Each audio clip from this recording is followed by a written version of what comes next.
여러분 안녕하십니까? 정관용입니다. 지난 16일부터 닷새간 쏟아진 극한호우로 인명피해와 재산피해가 이어지고 있습니다. 이런 와중에 지난 17일 엄청난 폭우가 내린 광주에서 빗물에 휩쓸린 70대 노인을 구조한 한 시민의 선행이 알려졌는데요.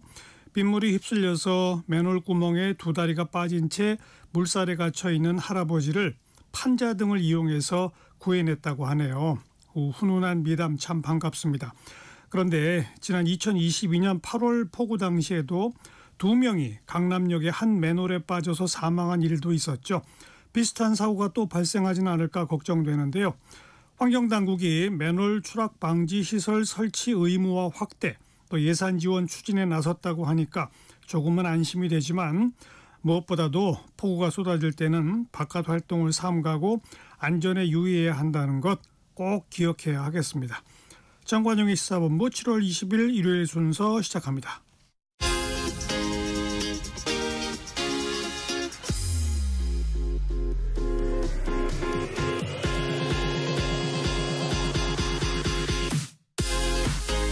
대한민국 시사의 중심. 토요일, 일요일 낮 12시 10분. KBS 1라디오 정관용의 시사본부. 한 주간 주요 뉴스 생생한 음성 자료와 함께 정리해드리는 곽지연의 주간 뉴스 브리핑입니다. 곽지연 리포터 어서 오세요. 네, 안녕하세요. 먼저 폭우 관련 소식. 전국 대부분 권역에서 집중호우가 쏟아졌죠. 충남에는 나흘 동안에 500mm가 넘는 많은 비가 내렸고요. 그렇습니다. 지난 수요일부터 쏟아진 폭우에 전국 곳곳이 물에 잠겼습니다. 특히 대전과 충남 지역에는 200년에 한 번 내릴 만한 폭우가 내린 겁니다. 목요일 새벽 충남 서산에 시간당 115mm의 정말 극한 호우가 쏟아져서 침수와 산사태가 이어졌고요. 안타깝게 3명이 숨졌습니다. 지난 17일 목요일 KBS 9시 뉴스로 충남 지역의 피해 상황 들어보겠습니다. 집 앞마당으로 토사가 밀려듭니다. 파도처럼 밀려드는 흙더미에 텐트는 맥없이 쓰러집니다. 불어난 강물에 어디서 왔는지 모를 카라반이 떠내려갑니다. 물에 잠긴 비닐하우스가 겨우 지붕만 남았습니다. 마을은 온통 흙탕물로 뒤덮였습니다. 무릎 깊이까지 들어찬 물에 축사한 소들은 오도 가도 못합니다. 긴급 대피령에 마을회관 2층으로 몸만 피한 주민을 소방대원이 헤엄쳐 구조하고 장비가 이렇게 있겠어. 고무보트를 탄 채 집안에 고립된 주민들을 찾아다닙니다. 하늘에 구멍이 뚫린 듯 굵은 빗줄기가 몰아친 새벽. 충남 서산에는 시간당 114.9mm의 극한 호우가 쏟아졌습니다. 서산과 홍성에선 400mm 넘는 폭우가 집중됐는데 연간 강수량의 4분의 1에 육박합니다. 1시간 반 정도부터 해서 순식간에 몰아쳐서 여기도 다 찼고요. 밑에까지 다 찼어요. 전기도 다 끄고 혹시나 감전될까 봐. 인명피해도 속출했습니다. 서산에선 60대 남성이 침수된 차량에서 빠져나오지 못해 숨졌고 80대 남성도 불어난 물에 빠져 목숨을 잃었습니다. 당진에서도 80대 남성이 침수된 지하실에서 숨진 채 발견됐습니다. 공주와 청양에선 산사태로 매몰된 주민 6명이 구조됐는데 이 가운데 한 명은 크게 다쳤습니다. KBS 뉴스 이연경입니다. 충청 지역뿐 아니라 광주와 전남 지역 피해도 컸죠. 네, 이 목요일에는 호남과 영남 지방에 비가 집중됐습니다. 하루에만 해도 광주에는 386mm, 곡성에는 357mm가 내려서 광주에서는 역대 하루 동안 가장 많은 비가 내렸습니다. 이렇게 광주와 전남 지역의 비 피해 상황 목요일 KBS 9시 뉴스입니다. 도심이 저수지처럼 변해버렸습니다. 달리던 버스는 바퀴가 완전히 잠긴 채 도로 위에 멈춰서고 말았습니다. 놀란 탑승객들이 하나둘 버스에서 내리고 허리춤까지 차오른 빗물을 위태롭게 치며 대피합니다. 어떤 남자분 주도하에 사람들 한 명씩 차례대로 내려서 대피하는 모습. 승용차들은 지붕만 남겨두고 물속으로 사라졌습니다. 도심 하천은 위협적인 모습으로 넘실댑니다. 아니, 저 이런 비는 처음 본 것 같아요. 진짜 많이 왔거든요. 국지성으로 지금 한 2시간 동안 이렇게 온 것 같아요. 퇴근길 지하철 역사에는 흙탕물이 폭포처럼 밀려들었습니다. 시민들은 긴급 대피했고 지하철 운행은 통제됐습니다. 빗물이 들이찬 고속도로에선 퇴근길 차량이 그대로 갇혀버렸습니다. 학교 운동장도 온통 누런 흙탕물로 가득 찼고 상가와 주택도 침수 피해가 속출했습니다. 거동이 불편한 주민들은 119 구조대의 도움으로 간신히 몸을 피했습니다. 마을 해관이죠. 거기에 어르신들이 한 10대뿐이 있는데 그래가지고 119 대원들이 와가지고 업어서 우선 대피시켰고요. 그다음에 마을 해관은 침수된 상태고. 전남 일대 하천 곳곳도 곧 넘칠 듯 위태로운 모습을 이어갔습니다. 300mm 넘는 강수량을 보이며 하루 만에 7월 한 달치 비가 쏟아진 광주 일대. 시민들은 2차 피해가 발생할까 불안에 떨고 있습니다. KBS 뉴스 김호입니다. 인사청문회 소식으로 이어가죠. 강선우 여성가족부 장관 후보자에 대해서는 청문회 이후에도 취업방해, 임금체불 등등 의혹과 논란이 계속되고 있어요. 네, 강선우 여성가족부 장관 후보자를 둘러싼 이른바 갑질 논란 사그라들지 않고 있죠. 야당의 사퇴 목소리도 커지고 있는데 대통령실은 주의 깊게 보고 있다. 이런 입장입니다. 지난 15일 화요일 KBS 9시 뉴스로 자세한 내용 들어보시죠. 보좌진 갑질 공방 속에 자정까지 이어졌던 강선우 여가부 장관 후보자 인사청문회. 여당의 평가는 우호적이었습니다. 소명하고 사과하는 모습을 보면서 예상보다는 좀 무난하게 진행되지 않았나. 하지만 논란은 이어졌습니다. 청문회에서 전직 보좌진의 취업을 방해한 사실이 없다고 말한 강 후보자. 타 의원실의 인사 관련해서는 제가 그 의사결정에 영향을 미칠 수 있는 위치에 있지 않다고 생각을 합니다. 하지만 강 후보자의 한 전직 보좌진은 KBS 취재진의 해당 의혹이 사실이라고 밝혔습니다. 단체 대화방 배제 등 직장 내 괴롭힘과 함께 강 후보자 측이 재취업까지 막았다는 겁니다. 또 다른 민주당 출신 전직 보좌진은 이를 목격했다고 말했습니다. 강 후보자의 임금체불 의혹도 제기됐습니다. 2020년과 2022년 두 차례 고용노동부에 진정이 있었다는 건데 강 후보자 측은 배우자가 고용한 운전기사 문제였다며 체불 사실도 없다고 해명했습니다. 국민의힘은 고용노동부에 진정을 제기하며 사퇴를 거듭 촉구했습니다. 갑질 여왕의 여가부 장관 임명을 강행할 것입니까? 강행할 수 있습니까? 진보정당들도 부적합성 재확인, 광장 연합정치에 대한 훼손이라며 사퇴를 촉구했습니다. 대통령실은 이와 관련해 소명 여부와 설득력 여부를 주의 깊게 검토하고 있다며 신중한 입장을 밝혔습니다. KBS 뉴스 이은미입니다. 이진숙 교육부 장관 후보자는 이 자녀 조기 유학 위법 논란에 대해서 국민 눈높이에 맞지 않았다며 사과했죠. 네, 자녀 유학 문제는 사과했지만요. 논문 표절 의혹에 대해서는 당시 규정을 따른 거다 이렇게 해명하면서 사퇴 요구를 일축했습니다. 16일 수요일 KBS 9시 뉴스입니다. 이진숙 교육부 장관 후보자를 무자격 5적 중 하나로 일찌감치 규정한 국민의힘. 본격 질의 시작 전부터 제출 자료가 미흡하다고 문제를 제기했습니다.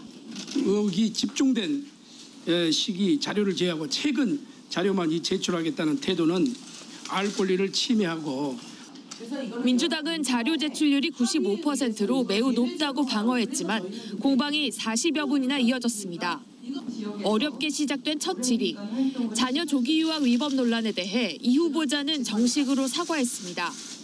인식하지 못했지만 아이를 6개월 먼저 보냈던 사정에 대해서 진심으로 사죄드리고요. 하지만 나머지 의혹들은 적극 반박했습니다. 제자 논문의 중복 게재 의혹은 이공계 특성상 공동 연구가 필수였고 저자 표기는 기여도를 반영했을 뿐이라 해명했습니다. 표절 의혹도 이미 검증받았다고 밝혔습니다. 충남대학교에서 검증을 해서 모두 10% 미만으로 판정을 받았습니다. 반면 유보통합, AI 교과서 등 교육계 현안에 대해선 여당에서조차 답변의 전문성이 떨어진다는 지적이 나왔습니다. 술술술술 후보자님의 이 교육적 철학이 나와야 되는 거거든요. 네. 굉장히 실망스럽다 말씀을. 의대 이슈와 관련해선 교육 여건 개선을 위한 장기 투자를 강조했습니다. KBS 뉴스 고아름입니다. 윤석열 전 대통령이 낸 구속적부심은 기각됐죠. 네, 이틀 전 금요일입니다. 법원에서 윤석열 전 대통령의 구속 필요성을 다시 심사하는 구속적부심 신문이 진행이 됐는데요. 그러니까 윤 전 대통령은 직접 건강 상태가 좋지 않다 이러면서 석방해달라 이렇게 호소했지만은 법원은 받아들이지 않았습니다. 어제 토요일 KBS 뉴스광장으로 자세한 내용 들어보겠습니다. 법원이 윤석열 전 대통령의 구속적부심 청구를 기각했습니다. 서울중앙지법은 윤 전 대통령의 구속적부심 신문을 진행하고 신문 결과와 사건 기록에 의하면 이 사건 청구는 이유 없다고 인정된다고 밝혔습니다. 윤 전 대통령 측은 어제 신문에서 혈액검사 결과 등을 들어 건강 상태가 악화해 구속 상태를 유지할 수 없다고 주장했습니다. 윤 전 대통령이 구속 후 건강관리에 어려움을 겪으며 간 수치가 치솟았고 거동도 어려운 상태란 겁니다. 윤 전 대통령이 발언 기회를 얻어 사건 관계자들이 자신을 위해 유리한 진술을 할 가능성이 없다고 직접 항변하기도 했지만 받아들여지지 않았습니다. 반면 내란 특검팀은 윤 전 대통령이 사건 관계자를 회유하거나 압박할 가능성이 여전히 큰 데다 구속을 취소할 정도로 건강에 이상이 있다고 보기 어렵다고 주장했습니다. 구속적부심이 기각됨에 따라 윤 전 대통령은 서울구치소에 구속 수감된 상태로 특검팀의 수사를 받게 됐습니다. 특검팀은 대면 조사를 위해 한 차례 더 강제 인치를 시도할지 추가 조사 없이 기소할지를 결정할 전망입니다. KBS 뉴스 신현욱입니다. 끝으로 집중호우 소식 하나 더 알아보죠. 이번 비로 가장 피해가 큰 곳은 경남 산청이네요. 그렇습니다. 경남 산청구는요. 어제 하루 동안에만 300mm의 비가 쏟아졌습니다. 그러니까 이 정도면 정말 앞이 보이지 않을 정도의 폭우고요. 또 여기에 산사태까지 이 상황이 워낙 다급하다 보니까 어제 3만 3천여 명의 전 군민에게 대피령이 내려졌습니다. 그러니까 이거는 경남 산청군에서 사상 초유의 일입니다. 중앙재난안전대책본부는 지난 16일부터 이어진 집중호우로 오늘 오전 4시 기준입니다. 전국에서 10명이 숨진 것으로 잠정 집계했습니다. 실종자는 8명입니다. 경남 산천에서 6명, 광주 북구에서 2명입니다. 이번 호우로 일시에 대피한 인원은 11,000여 명으로 이 중 4,000여 명은 현재 집으로 돌아가지 못하고요. 임시 주거시설에서 머물고 있는 것으로 집계됐습니다. 전 국민 대피령이 내려진 경남 산천군의 피해 상황을 오늘 오전 7시 KBS 뉴스광장으로 끝으로 들어보겠습니다. 한 아랫마을 전체가 아수라장이 됐습니다. 토사와 나무까지 부서진 자재까지 뒤엉켜 집이 있었는지 구분하기도 힘들 정도입니다. 이 마을에서 갑자기 쏟아진 산사태로 주민 2명이 숨지고 1명이 실종됐습니다.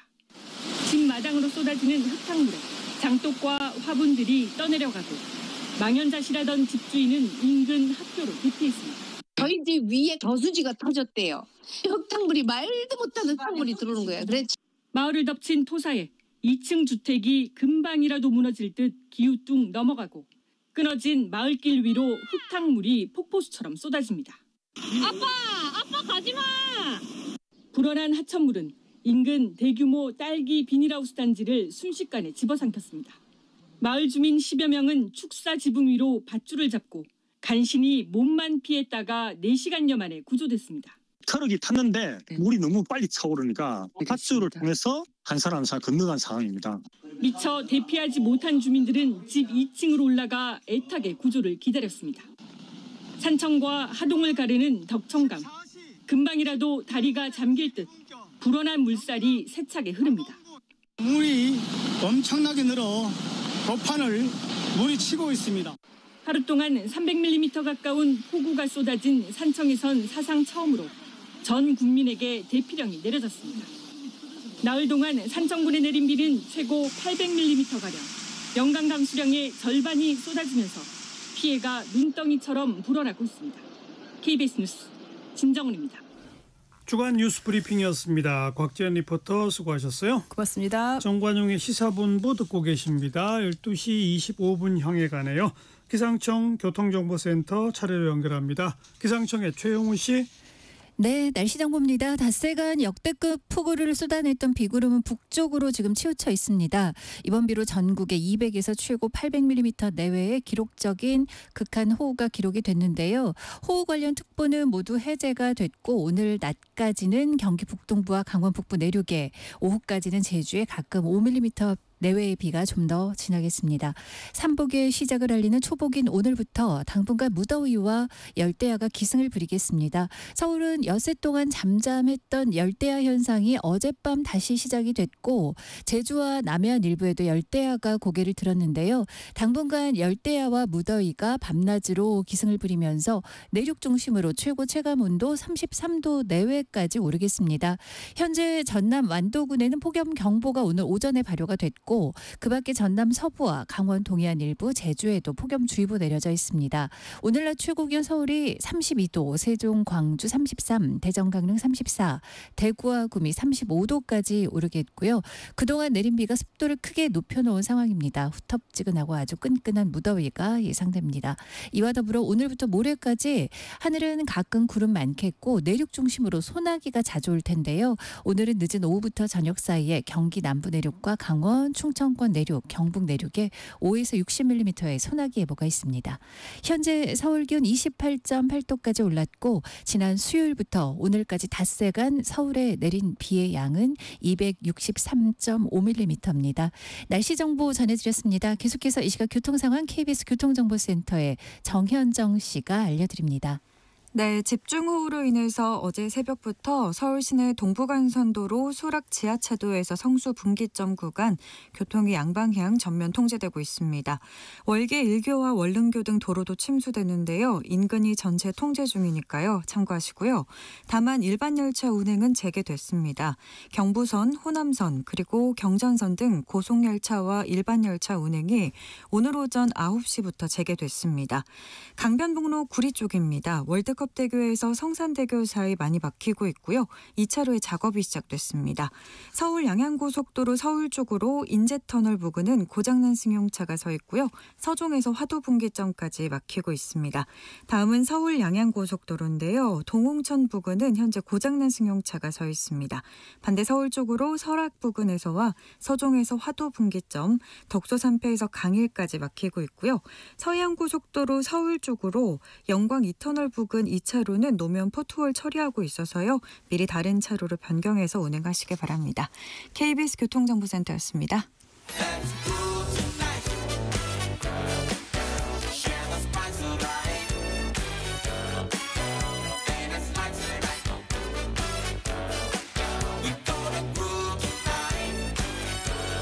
국민 MC 정관용. KBS 1라디오 정관용의 시사본부. 들어보면 달라요.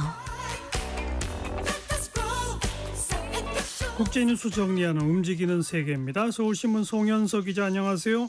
네, 안녕하세요. 오늘 일본에서 참의원 선거가 진행 중인데 여당이 과반 의석 유지에 실패할 가능성이 크다.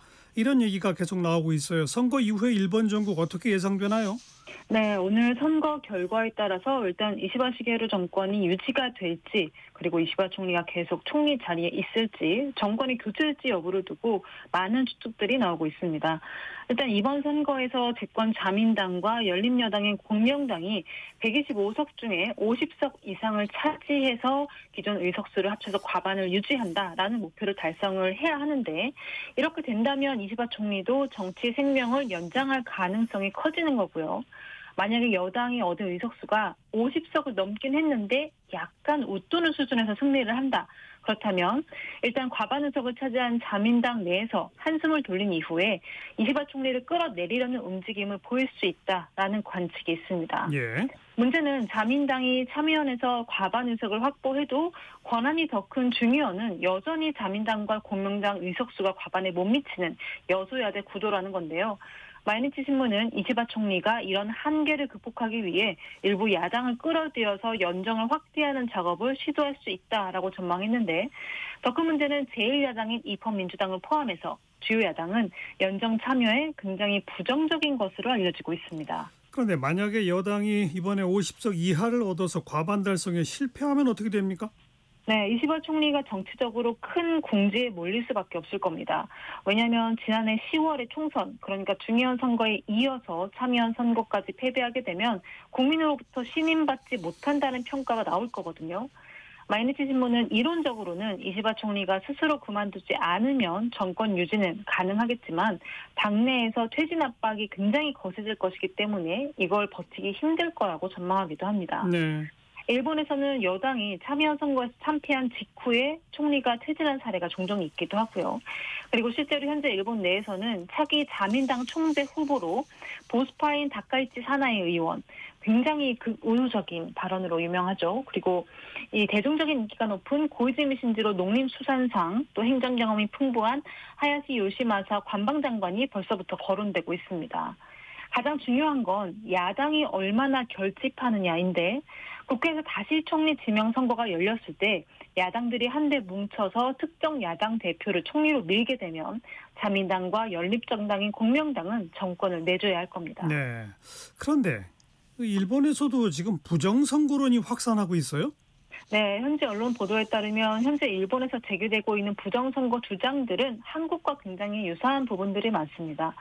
사전 투표하게 되면 투표용지가 바뀐다거나 개표소에 첩자가 침투해서 결과를 조작한다라는 주장들이 나오는 겁니다. 하하. 그리고 현재에서는 아직까지도 연필이나 볼펜으로 직접 이 유권자가 지지 후보의 이름을 적는 방식의 투표를 지금 하고 있는데 이때 연필을 사용할 수가 있거든요. 근데 연필로 기표하게 되면 지우개로 지울 수가 있기 때문에 투표 내용이 바뀔 수 있다라는 음모론도 퍼지고 있습니다.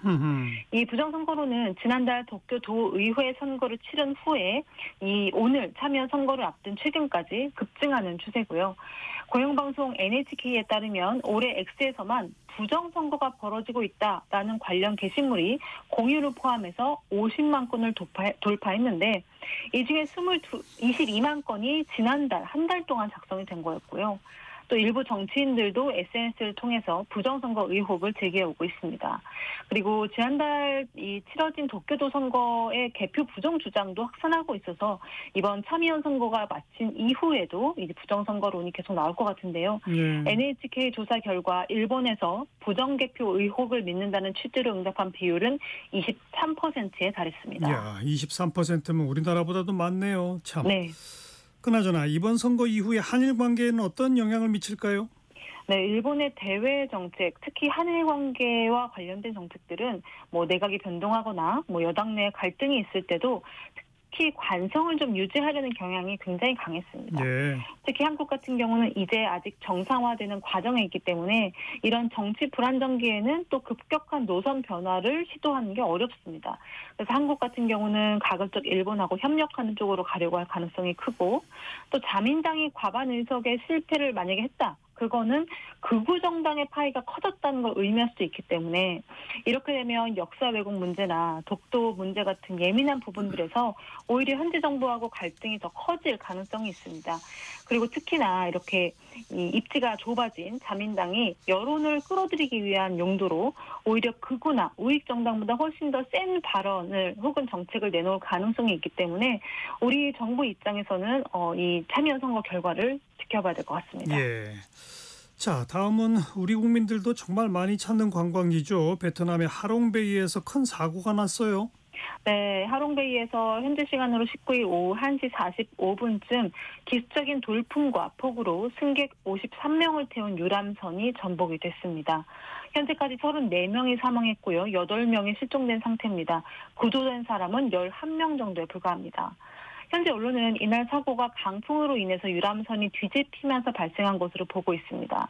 사고 당시 태풍 위파가 남중국해에 진입한 직후였고요. 하롱베이에는 강풍과 폭우, 번개가 치고 있었습니다. 이날 베트남 북부 지역 전역에서 강력한 돌풍과 뇌우가 있었는데요. 하노이와 타인 응우엔 그리고 방민 지역에서도 기온이 35도에서 37도까지 오르면서 폭염이 이어지다가 급격한 기상 변화로 인해서 나무들이 쓰러지기도 하고요. 또 하노이 외곽 순환도로에서는 강풍에 시민들이 넘어지는 사고까지 발생을 했었습니다.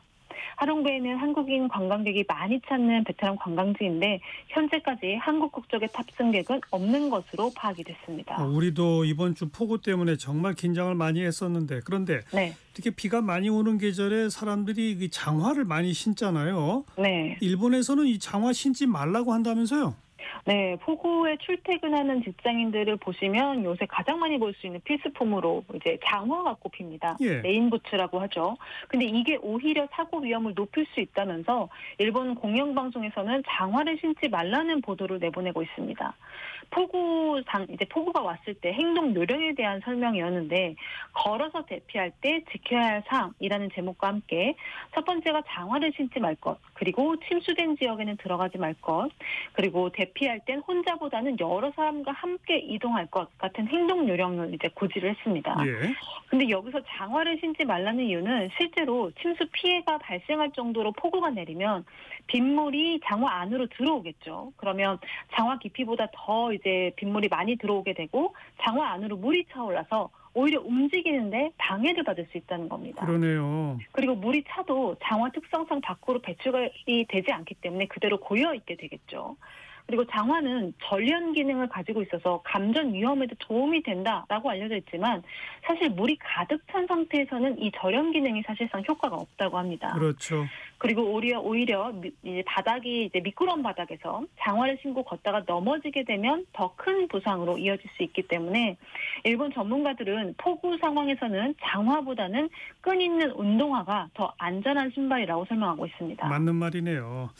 자, 다음 미국의 관세 소식인데 미국으로부터 높은 관세율을 통보받은 유럽연합이 반격을 시작했다고요?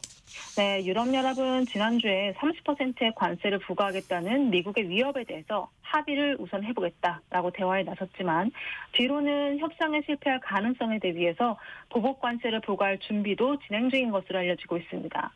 미국 정치 전문 매체 폴리티코에 따르면 유럽연합은 보복 관세로 총 720억 유로, 하나로 116조 원 규모의 미국산 수입품이 이 관세 부과 대상에 올라 있는 상태고요. 대상 수입품은 대부분이 공산품이고 미국산 과체류나 알코올 음료도 포함이 되어 있습니다.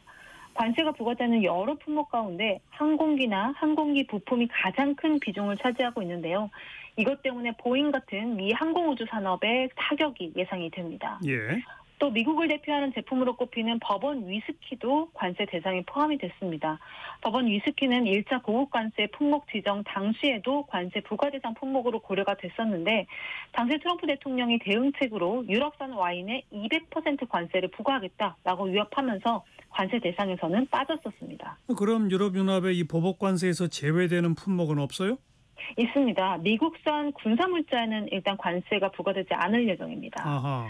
현재 유럽 각국이 군비 증강 계획을 계속해서 세우고 있고요. 또 미국이 우크라이나를 지원해줘야 유럽연합도 좀 수월하게 이 우크라이나 지원을 계속할 수 있기 때문에 군사물자는 건드리지 않는 것으로 보입니다. 예. 사실 이번 보복관세안은 트럼프 대통령이 상호 관세율을 30%로 올리기 전부터 준비를 했던 건데 현재는 유럽연합과 미국 협상의 진행에 따라서 시행은 다음 달 6일로 연기를 해놓은 상태입니다. 만약에 보복안이 실제로 시행이 되려면 유럽 각국의 동의를 받아야 하고요. 그리고 현재 유럽과 미국이 무역 협상을 진행하고 있는데 트럼프 대통령은 이전보다 더 높은 수준의 관세를 요구하고 있는 것으로 알려져 있습니다. 브라질, 멕시코 이런 중남미 국가들도 높은 상호 관세율을 통보받았는데 이쪽 대응은 어떻습니까?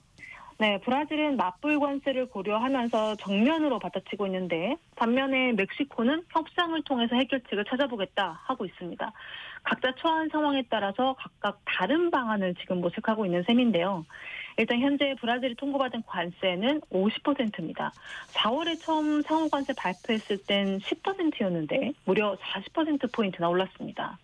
이 관세 인상 근거로는 불공정 무역 그리고 현재 쿠데타 모의 혐의로 기소된 보우소나루 전 대통령에 대한 재판이 마녀 사냥이다라는 점 등이 꼽히고 있습니다. 예.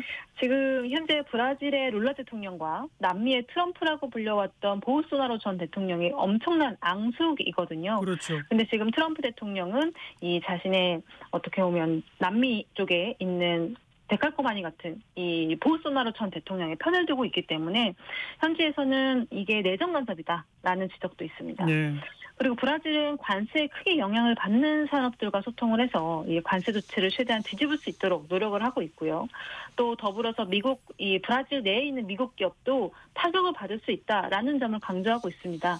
또 룰라 대통령은 트럼프가 50%를 부과한다면 브라질도 50%를 부과하겠다면서 세게 나가는 중입니다. 이렇게 브라질은 세게 나가는데 멕시코는 협상을 통해 해결책을 모색한다고 아까 처음에 하셨어요. 네. 같은 중남미 나라 사이에서 이렇게 대응이 다른 배경은 뭐예요? 이게 아무래도 경제 구조가 좀 달라서인데요. 이 브라질 같은 경우는 2009년부터 올해 6월까지 브라질의 대미 교역 누적 적자가 902억 달러에 달합니다. 그러니까 사실상 미국하고 관세 협상이 잘 안 되더라도 어차피 계속 적자가 이어져 왔었기 때문에 그 여파가 치명적이지 않을 수 있다는 뜻이거든요. 그런데 멕시코는 좀 다르죠. 멕시코는 미국, 멕시코, 캐나다 협정으로 묶여있기 때문에 미국 무역 의존도가 굉장히 높은 나라입니다. 멕시코 수출품의 80%가 미국으로 가기 때문에 의존도가 너무 높아서 이렇게 지나치게 좀 브라질처럼 세게 나가기가 어려운 입장이라는 거죠. 예.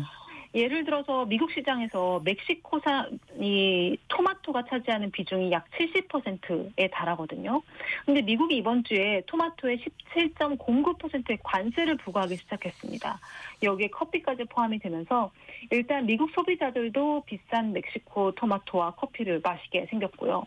더불어서 현지 시간으로 19일에 트럼프 행정부가 멕시코로부터 입국하는 항공편에 대한 새로운 규제도 발표를 했습니다. 그러면서 미 델타 항공과 아에로 멕시코 항공사의 협력 관계를 끊겠다고 위협을 했는데 관세 전쟁과 더불어서 항공 협정까지도 무산될 위기에 놓였습니다. 네. 그런데 관세가 올라가면 수입품에 대한 가격이 올라갈 거고 그러면 미국 물가도 오를 텐데 정작 미국 물가가 예상보다 많이 오르지 않았다. 이런 주장이 있다고요? 네, 켈빈 해시 백악관 국가경제위원회 위원장이 이 현재 물가가 안정되고 있다라고 주장을 하면서 미국인들이 애국 소비를 하고 있기 때문이다. 이렇게 분석을 합니다. 14일에 CNBC와 인터뷰를 하면서 트럼프 대통령의 리더십 덕분에 미국인들이 미국산 제품을 구매할 때 더 나은 제품을 얻을 수 있게 됐고 사람들이 미국산 제품을 선호하고 있다라고 주장을 하고 있어요. 그러면서 백악관 경제자문위원회가 최근 발표한 보고서까지 인용을 하면서 지난해 12월부터 올해 5월까지 수입 물가가 오히려 하락했다고 강조했습니다. 이런 주장에 대한 반대 의견은 없어요? 있습니다. 이미 6월 소비자 물가가 심상치 않다는 의견들과 수치들이 나옵니다. 6월 미국 소비자 물가가 전년 동월 대비해서 2.7% 올랐다라는 수치가 이번 주에 공개가 됐고요. 전월과 비교해서는 0.3% 상승했습니다. 이 상승률이 5월 대비 반등하면서 지난 2월의 2.8% 이후에 가장 높은 수준이었습니다. 경제 전문가들은 이 관세 정책의 인플레이션 압력이 완전히 사라지지 않았고 아직까지 관세 효과가 본격적으로 드러나지 않았기 때문에 굉장히 신중해야 한다라는 의견들이 여전히 많습니다. 예. 그리고 이 관세 정책의 영향이 본격화되고 있으면서 이 주요 언론이나 경제학자들도 물가 상승 압력이 커질 가능성이나 관세가 실제로 미국 경기에 미칠 가능성에 대한 이제 부분에 대해서 경계를 하고 있고요.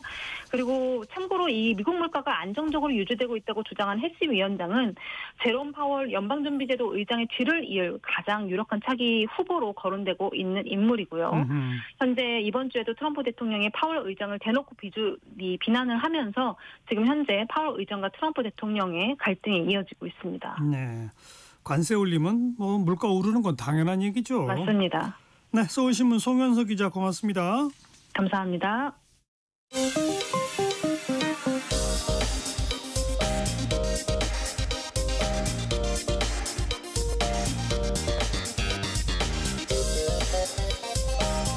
팩트체크 진짜 뉴스 정관용의 시사본부 KBS 1라디오 들어보면 압니다. 남북의 창입니다. 통일연구원의 조한범 석좌연구위원 안녕하세요. 안녕하세요. 우리나라에 비 많이 뿌리던 그 비구름대가 지금 북한 지역으로 가 있죠? 예. 비 많이 온답니까? 근데 뭐 우리가 워낙 많이 왔어요. 뭐 상상을 초월하는 뭐 몇백 년 만에 호우가 와서 아직은 모릅니다만 어제까지만 해도 북한은 최대 100mm죠. 100mm도 많죠.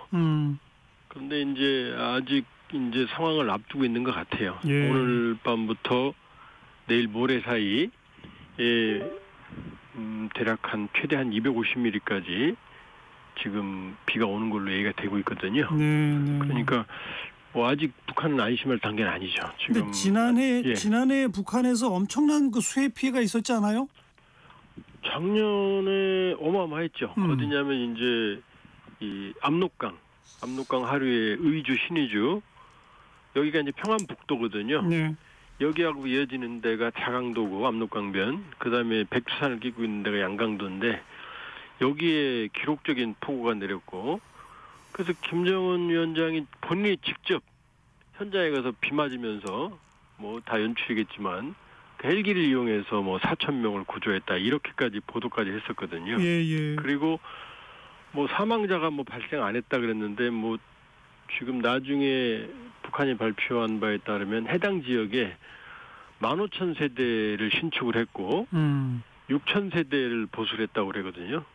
그러면 뭐 기록적인 피해고 거기다가 북한의 지방에 있는 집들은 뭐 형편없거든요. 어떻게 보면 다수의 사상자는 났을 것 같고 특히 이제 2016년 함경북도 수해 그쪽은 이제 두만강 쪽이었거든요. 예. 그쪽은 북한이 발표를 축소했지만 수백 명 이상 사망자를 본인들이 인정했고 비공식적으로는 10,000명 이상 사망 실종자가 있던 걸로 추정이 되거든요. 예. 그러니까 올해 그 이후로 북한이 기분 많이 졌지만 인프라 쪽에는 거의 투자를 안 하고 있거든요.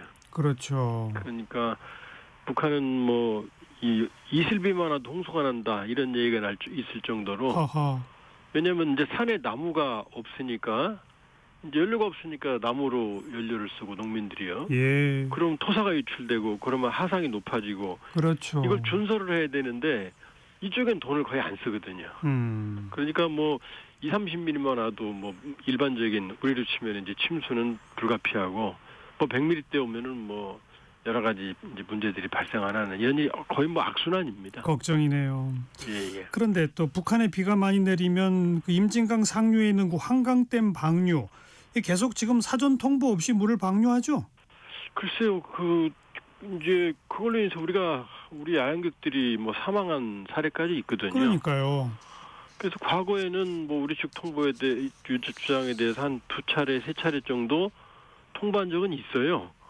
그런데 그 이후로 한 10여 년간 통보를 안 하고 있고 우리 측에 간곡한 요청에도 불구하고 이번에도 지금 무단 방류를 하고 있는 걸로 보여지거든요. 예. 그런데 과거 사례는 모르겠습니다만은 올해 같은 경우에는 지금 얼마 전에 이제 동해안으로 송환된 이제 자율주행으로 갔죠. 자기들 스스로. 네네. 6명 어민들 경우에도 거의 서너 달 동안 대답 안 하고 있다가 그냥 우리가 안전 조치를 취해서 보냈거든요. 네. 그러니까 아마 남북 채널이 완전히 단절된 상황에 새로운 채널을 복구하지 못한 북한 쪽 사정도 좀 있는 것 같네요. 예. 그 임진강 지역은 계속 주의해야 되겠어요. 위험하죠. 자, 오늘이 초복인데 우리나라는 이제 이 개고기는 안 하는 그런 분위기인데 북한은 아직도 많이 즐기죠? 아직도가 아니라 거의 일반 음식이죠. 이제 단고기라고 그러거든요. 그렇죠. 그래서 이건 약간 조금 천국이었습니다만 우크라이나가 초기에 인민군 파병 사실 알리느라고 개고기 통째를 인민군이 가져왔다 이렇게 만들어낸 조작된 영상까지 보여준 적이 있거든요. 예. 북한은 개고기란 말 안 씁니다. 지금 이제 북한도 복날이라는 개념이 있거든요. 예. 그래서 북한에 어떤 말까지 있냐면은 이제 단고기라고 그러는데요. 삼복철에 단고기 국물이 발등에만 떨어져도 보약이다 이런 속담까지 있거든요. 예. 그러니까 얼마 전에도 아마 한 2-3주 전에 그러니까 매년 단고기 요리 경연대회를 해요. 그래서 전국의 유명 그 음식점 요리사들이 이번에도 한 200여 명이 모여가지고 개고기 요리 경연을 벌였거든요. 예. 그러니까 북한의 음식 문화는 탈북민들한테 여쭤보면 소고기를 먹어봤다는 사람들은 거의 없습니다. 이제 돼지고기가 명절날 김일성 김정일 생일 정도 그 외에는 이제 닭고기나 아니면 토끼고기 그다음 일반적으로 개고기를 많이 먹죠. 알겠고요. 최근에 북한에서 교도소 신설과 확장이 잇따르고 있다는 외신 보도들이 나오고 있는데 맞아요? 예, 그건 맞는 것 같습니다. 왜냐하면 내부 전원도 들여다보면 지금 각종 사회통제법이 최근에 많이 만들어졌거든요. 예. 반동사상문화배격법, 평양문화보호법, 청년교양부장법 이게 다 단속이거든요. 그래서 북한은 이제 교도소를 교화소라고 그러는데 지금도 많은데 북한은 툭하면 쳐버리거든요. 그렇죠. 거기다가 최근에 경제 상황이나 이런 게 너무 악화되니까 이 생계형 범죄도 많이 증가한답니다. 예. 꼭 정치범뿐만이 아니라 거기다가 이제 사상 통제, 체제 결속 이런 것 때문에 아마 새로운 이 교도소 중축에 나선 모양입니다. 네. 그렇죠. 남한 쪽 드라마만 봐도 체포해서 구금하고 그러니까 점점 가둘 사람이 많은 거겠죠. 그렇죠. 예. 자, 북한이 강원도 원산 갈마 해안 관광지구 대대적으로 외국인 관광객 유치하겠다 하더니 갑자기 외국인 관광객을 받지 않겠다고 공지를 내놨어요. 맞습니까? 예, 지금 아직 그 정확한 사안은 북한이 발표한 건 아니고요. 예. 북한 관광 관련 사이트 미국의 이제 북한 매체가 확인을 한 건데. 예. 이제 김정은 위원장이 본인이 직접 거기서 라브로프까지 만나고 준공식까지 하고 그 이후에도 대략 한 달 정도를 원산에 머무는 걸로 추정이 되거든요. 예. 뭐 하루 숙박객이 2만 명 정도 되는 대규모고 여기 사활을 걸고 있는데 예. 근데 갑자기 이제 중단했다. 그런데 완전 중단한 것 같지는 않고요. 잠정 중단한다 이런 걸로 봐서는 지금 두 가지 가능성. 첫째, 이제 개장 이후에 알려지지 않은 여러 가지 문제가 드러나서 긴급하게 조정할 가능성. 또 하나는 이제 지금 러시아 관광객을 일단 받고 있는데 러시아 사람들은 원산 안 갑니다. 저도 소련에 있을 때, 러시아에 있을 때 소치라고 흑해 주변이 전통적인 우리를 치면 뭐 강릉 쪽 동해안이거든요. 예. 여기를 가도 훨씬 저렴한데 지금 원산 일주일 가는데 한 달 반치 월급이거든요. 그러면 2만 명 숙박하는데 지난해 1년 동안 간 러시아 관광객이 881명이거든요. 예. 그러니까 몇 명 예약을 안 했으면 이게 열 수가 없는 상황이죠. 그러니까 예약 미달 또 임시적인 조치 후 가능성. 그러나 곧 재개장은 할 거다. 어차피 총력을 기울였으니까 이렇게 볼 수 있죠. 네. 뭐 급하게 개장 서두르느라고 부실 공사한 거 이런 것들이 터졌을 가능성도 크죠. 예, 왜냐하면 우리도 그런 일이 있거든요. 뭐 누르동산 같은 거 개장하면 초기에 문제가 발생하는 그러니까 좀 두고 봐야 될 것 같습니다. 알겠습니다. 통일연구원의 조한범 석좌연구위원 고맙습니다. 예, 고맙습니다. 네, 방금 들은 속보입니다. 가평 일대에서 지금 2명이 사망하고 2명이 실종됐네요. 대보교 인근 하천이 범람해서 주민 대피령이 내려졌다는 소식까지 전해드립니다. 1부 마칩니다. 톰 존스의 딜라일라 들으시고 1시 2부에 다시 옵니다.